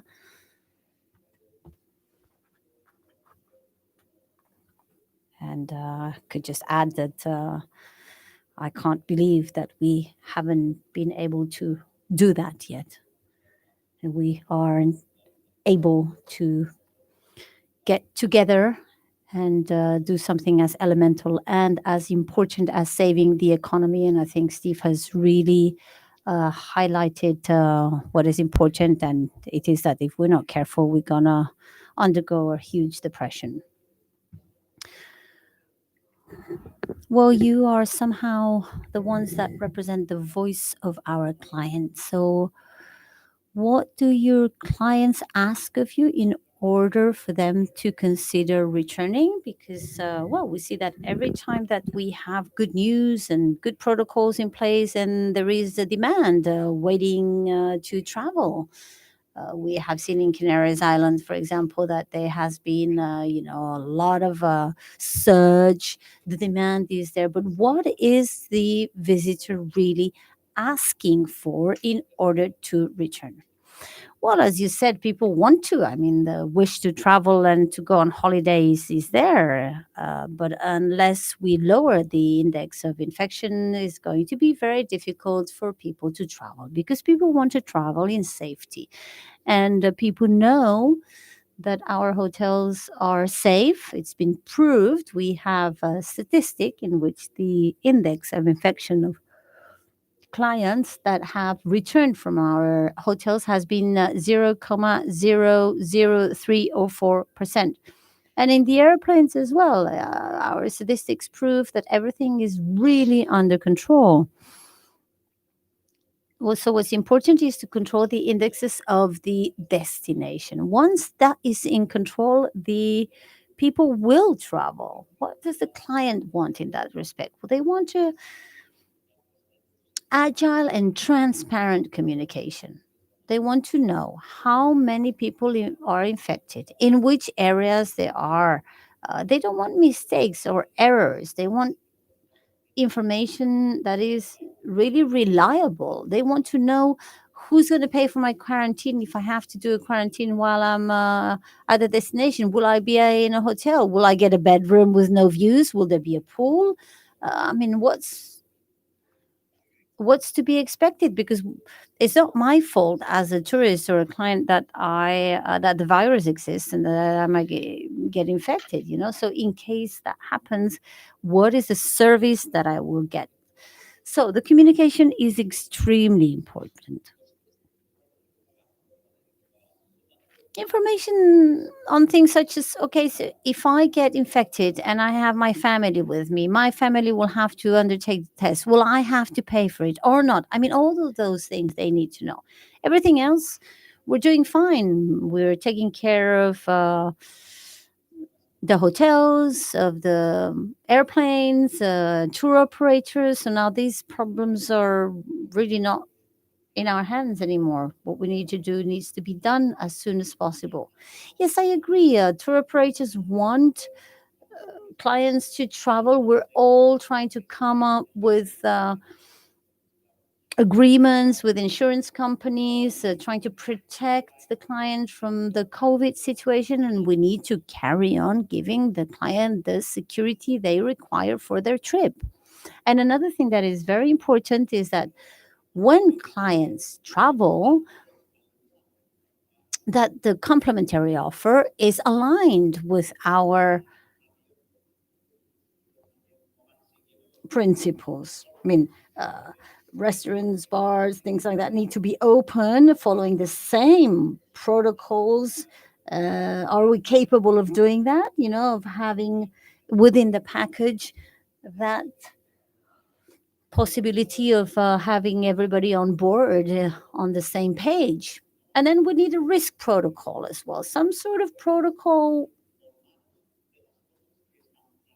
by which the client can be well informed about the things that are happening in the destination, what's going to happen when they travel, what is the form they're going to have to fill in before they travel. Because nowadays people read a lot, and with social media nowadays, there are many ways of reaching the clients. So we need some logical protocols that are easy to follow by the client, and this would be a great help. Because as Carlos said, if when the client arrives the protocols are well established, I mean, that makes it a lot easier. For example, the hotels have been spending a lot in improving the standards in the COVID situation, but we have to be able to sell the island as a place where the situation is controlled. Obviously, I mean, visits are going to be slightly different because the situation is a bit different, but we need to make sure that we are following up the pandemic and adapting to it, because it's probably going to carry on there for months or years. So we have to be prepared for it. Steve, if you want to add anything before we give the floor to the audience for questions, you have the floor. Hmm. Thank you. Well, in terms of what people want, I think first of all, people want things to be like they used to be. People continually talk about the new normal. Well, they don't want a new normal, they want the old normal back. They don't want to, for the rest of their lives, walk around with a face mask on and stand 2 meters apart from people and sanitize their hands every 15 seconds. They want the old normal. And unfortunately, with the pandemic the way it is, it's very difficult to provide a holiday that is like the ones they experienced previously. First of all, people want certainty. They don't want to um, travel abroad with a chance that they might be tested positive and have to go into quarantine. We can't, as an industry, give them that. When they go on holiday, they want to feel like they're on holiday. They want to relax. They want to do what they want when they want. They don't want to be told where to go, told to put the mask on. They don't want to have all these restrictions. They want to go on holiday and not feel like they're starring in the Shawshank Redemption, which things might end up like that if we have to mandate lots and lots of restrictions, etc., for customers. So although we have to have protocols in place, they've got to be as light touch as possible. They have to be very unrestricted for the customers, and try not to take away their holiday enjoyment. Um, Secondly, I think customers will be forgiving of some disruption to the holiday or some minor processes in place. However, that has to be um, delivered sensitively. Um, we have to have enough staff around to help. In the current climate, customers have lots and lots of questions. Customers are frightened. Customers are insecure. Customers are wondering what's going to happen all the time.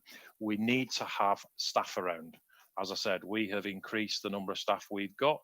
We have no intention of replacing our staff with apps. We will have real people with real heads and real voices on the ground to help our customers out. They want to be treated with respect and not treated like cattle, and not have people shouting across at them what they should or shouldn't do. I was in a supermarket the other day and I forgot to put my mask on, and some supermarket worker just shouted, "Mask!" at me. And I thought, how rude is that? Why don't you just say, "Would you mind putting your mask on, please, sir?" So I think we've got to make sure that we don't become too obsessed with rules and regulations and too officious and make people's holiday a misery. And most importantly, we've got to make people feel safe. So we have to put in place the protocols that we have to do, but they have to be as light touch as possible, as undisruptive as possible to customers, and done in a very polite way. We have to take customers with us. Things have to change, hopefully on a temporary basis, not a permanent basis, but we have to take people with us. When we want to affect change in our companies, you do it a lot better if you tell people why you're doing things, you do it in the right way, you get buy-in from your staff, and you take them with you.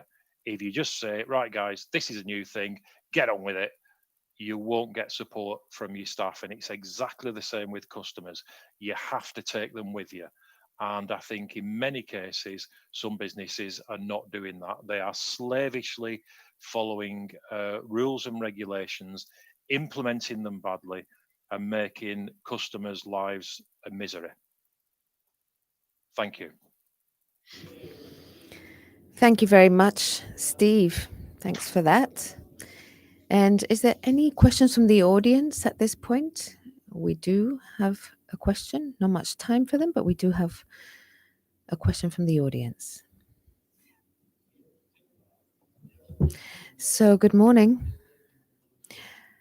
Without undervaluing or making any the less any of the tourist products presence like culture, etc., the main product we have is sun and sand and beaches. So reducing the capacity on the beaches while we still have more or less the same hotel rooms, do you see there's any difficulty there, that if tourists come and they see they can't access the beaches when they want and as they want? Well, hopefully we will have the amount of tourists arriving that we need to fill all the beaches. I think, and this can be read in any media, is that the recovery in the tourism sector will be slow. And this is obviously something that we need to be clear on. Also hoping that the medical advances in the near future will go hand in hand with us. I think that the response to that question is we hopefully will have that problem or I wish we could say that we have that problem, but we first need to recover. And also, as we recover, the rules and regulations will relax so that when we reach the volume of years behind or years back, uh, things will be more relaxed and more people, the capacity will be larger. So we have some questions online that have come through on the internet, on the chat of this forum. Will they be coming through on screen? No, it seems like they will be voiced.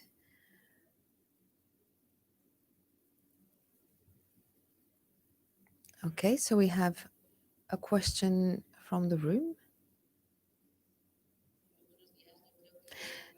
Good morning. I think throughout this morning, a lot of information has been put on the table and underlined. Often, tour operators and other agents of the touristic chain often don't have the opportunity to hear. And the talk right before this one manifests the great strength that we have in the Balearic Islands when it comes to health and health services. And we've also showcased the huge efforts that are being made from the perspective of the Hotel Federation that I represent, and also from the public administration in the public spaces that are also used by our clients. Often it is said that the product is still there, it is intact, and we are adapting to this new reality that we all want to leave behind as soon as possible. But I would like to know if, after hearing all of this, and I'm not sure if I'm going to take away your role, Manolo, but I'd like each one of them to reply if possible. In terms of opportunity, what do each of you think when it comes to your clients? And once that it has everything that we have spoken about has been underlined today, what do you see as the opportunity of Mallorca to recover versus other tourist destinations that are our competitors? Well, we have an extraordinary position that I've already mentioned before. The destination is nearby, near Europe, flexible. There's a great airport, hospital services, accommodation. We have a lot of factors in favor, but we need to work more, as I said before, in communication. It's very important to work on communication and for this communication to be done in a professional way, detailed way, and I would say almost surgical communication. So in the means, in the media where it needs to be done, on the days it needs to be done, and at the fora where it needs to be done. Something I said before also is that we have a privileged position in all of this. I represent a tour operator that is specialized in the German market, Swiss, Dutch, and Austrian markets that consider Mallorca their second home. So anything that happens on Mallorca is news. So we need to be giving the positive news, and there's many positive news. We have an incredible heritage, one of the best islands and most wonderful islands in the world. I'm Mallorquin, obviously I'm from here, but this is true. This is reality. I don't want to extend myself too much, but let's not make some of the mistakes that we've made in the past. And especially, I want to emphasize again that we should not be promoting excesses and parties, because that's what we need to leave, at least in the short term. Perhaps in the future it can come back, but for now, for the short term, we need to not damage our image and avoid that sector, that entertainment. Carlos is saying it very well. My only reflection or thought that I would add on a personal level here is that we are very good. This is a phrase in Spanish that I think I've learned quite well. We're very good throwing stones over our own house, our own building, our own roof.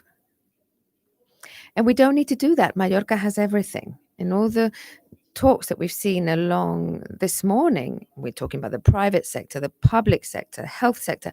Mallorca has it all. So we need to be able all together to really put that up on stage. Steve, over to you.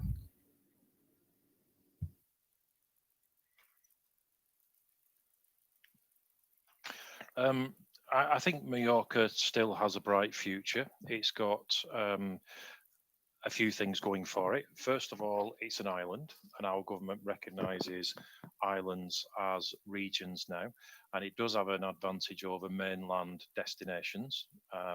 Obviously, there is a natural border, being the sea, and people are either arrive by boat and or by aircraft, and can be checked at the border to make sure that they don't have the virus, i.e., tested.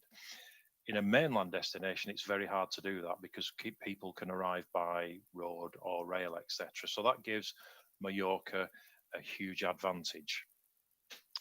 Um, we must make sure that we try to provide the holiday as close to um, the one it used to be like, because that's what people want. And there is a particular thing that people are asking for when they're booking holidays. They're asking for which hotels have lots of space because they want to try and social distance. So we have to try and make sure that as much space is available in the hotel as possible for people to spread out. So it might be that if there's lots and lots of people staying in a hotel, close the tennis courts for the summer. Convert areas where people can have sunbeds and let them spread out because that's what people want. And if I may just go back to the beach question, yeah, I think we've got to make sure the beaches are as normal as possible. Beaches benefit obviously because they're outdoor, and being outdoor is supposed to be safer than being indoors. You can't transmit the virus as easily. Now, there's an Italian destination that put perspex panels up on the beach to separate people. That's insane. There was a mainland Spanish destination that put a protocol in place where you had to book your slot on the beach. You could only have it for half a day. You couldn't take food onto the beach. There was no bins on the beach. You couldn't, if you wanted a drink or you wanted to get something to eat, you had to leave the beach. That's not a holiday. That's like being in prison. And we have to be very careful that we don't overreact to these measures that are put in place. I must stress, people want a holiday to be as normal as possible.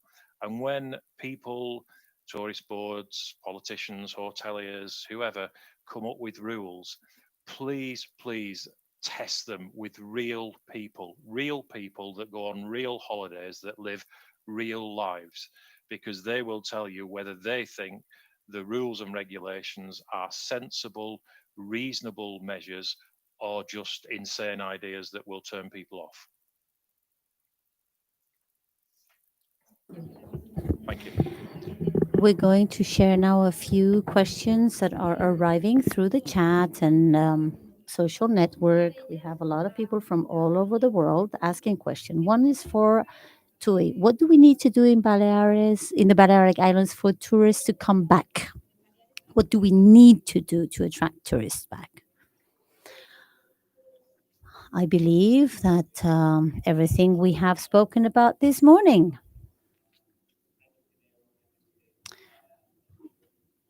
Clearly, we need to control the virus at a local level and clearly at a European level. We need protocols that should be the same all over the world. And as Carlos said earlier, in Mallorca, we need to promote the island as something that is on the map in a positive way. A question for Steve. How do you believe the Brexit and the COVID is going to affect the budget of the UK citizens? Do you have any numbers, statistics?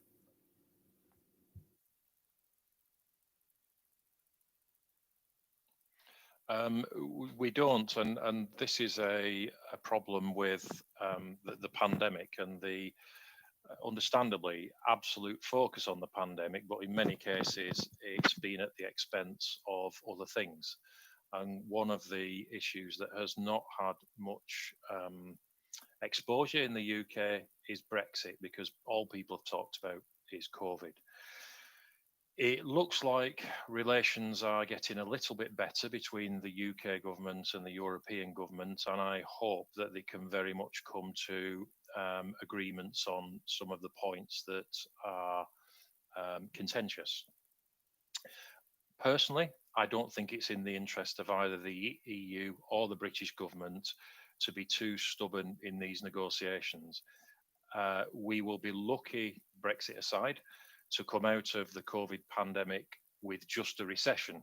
We could come out with a depression um, along the same similar lines to 1929, and none of us want that.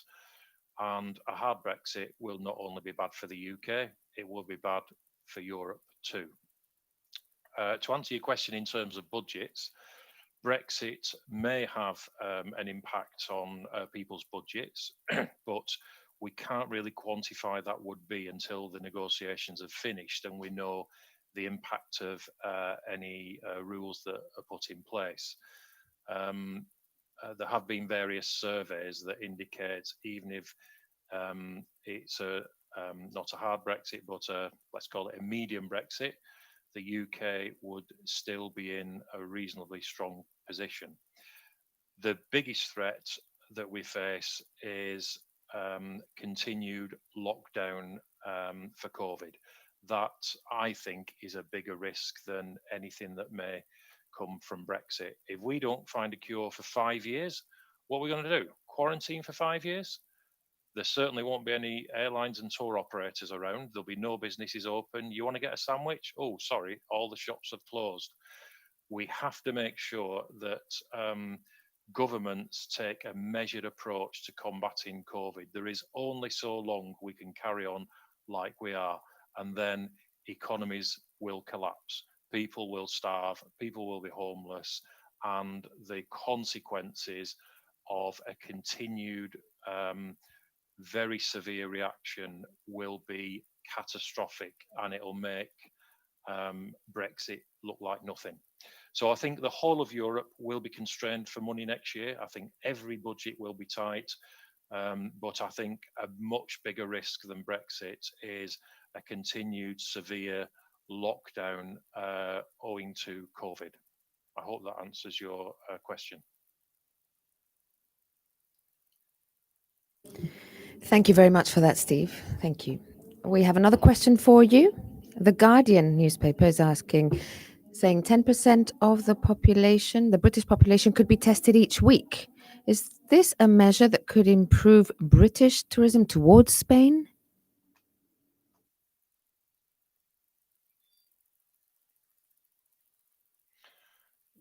Well, um, I hope that 10% of the UK population can be tested each week, but at the moment, that's about 6 million people per week.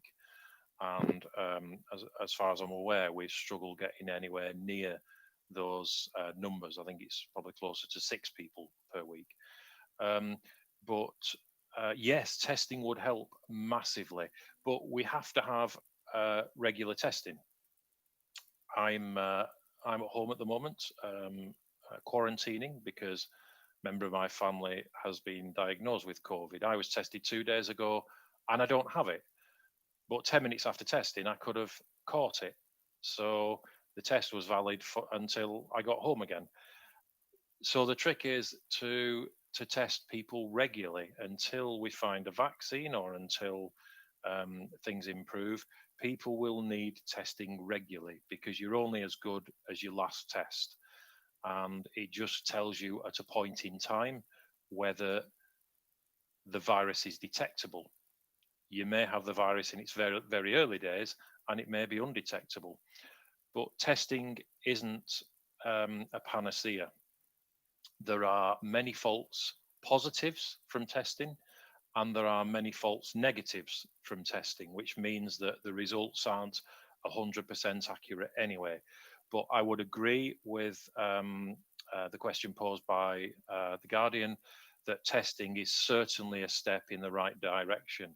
But as with anything, it may be the first step in a journey of a thousand miles. There is a lot of other things that we need to do. It would be a step in the right direction. If we could test a tenth of the population every week, 6 million people, I would be over the moon. If I was allowed to see other people, I would throw a party, but I'll have it on my own. Thank you. Thank you very much, Steve, for that. Thank you so much to the 4 panelists who have been with us for the last hour at the Mallorca Safe Tourism Forum. Thank you so much. It's time to wrap up this forum. Thank you all for your considerations and your contributions. They've been really interesting. Thank you so much. Thank you. So it's time to close up this forum. And so it's time to invite Rosana Murillo, who is the counselor for tourism and sports.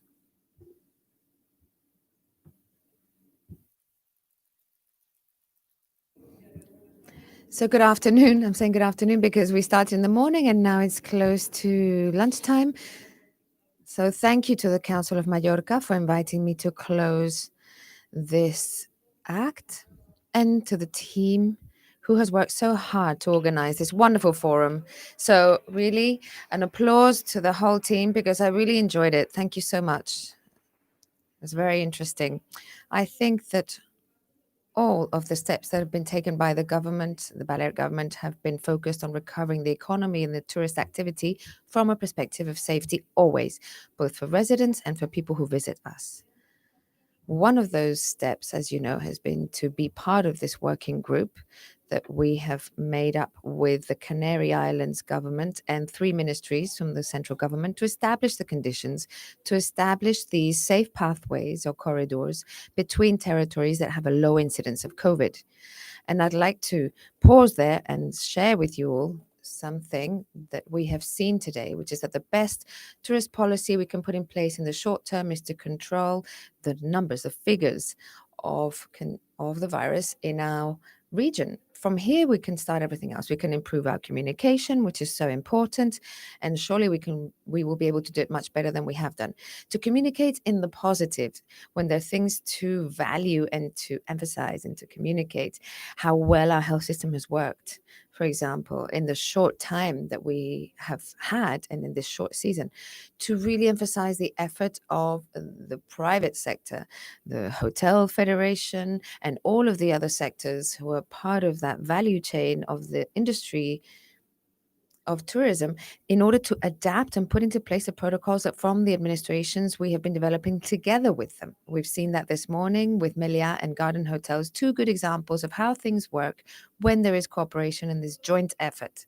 All of this we need to learn to communicate it in the positive and to put the island of Mallorca back on the value, on the scene, to really emphasize the things that we're doing well so that visitors can see Mallorca as a safe destination, as a quality destination. I liked an intervention earlier that said that nowadays quality is equal to safety, safety is equal to quality. They cannot be separated. Just like now, we cannot separate health and economy on our island. Right now, these are completely linked together. So I think that if we are trying between us all to improve the figures of contagion and incidence of the pandemic on our islands, I think that's the only way to really reach this economic recuperation, recovery that we need to happen as soon as possible. I haven't read my speech, but I've been very inspired by the previous speakers. We have never hidden the fact that the situation is serious. Often the factors that have made this worse are exogenous events such as quarantines and situations, limitations that were imposed in the middle of the summer without giving us time to react. But we have gone through crises in the past, and this autonomous community and these islands have been one of the first who have recovered after the previous crisis, which was a global and national crisis. And I think that we have proven that we are strong and that we are able to adapt. Because today, agility, flexibility, rapid transformation that we have seen both in public and private sectors, I think are the key in order to manage this moment of uncertainty that we have before us. of very few certainties, and to be able to ensure that everything that we are doing goes in the line of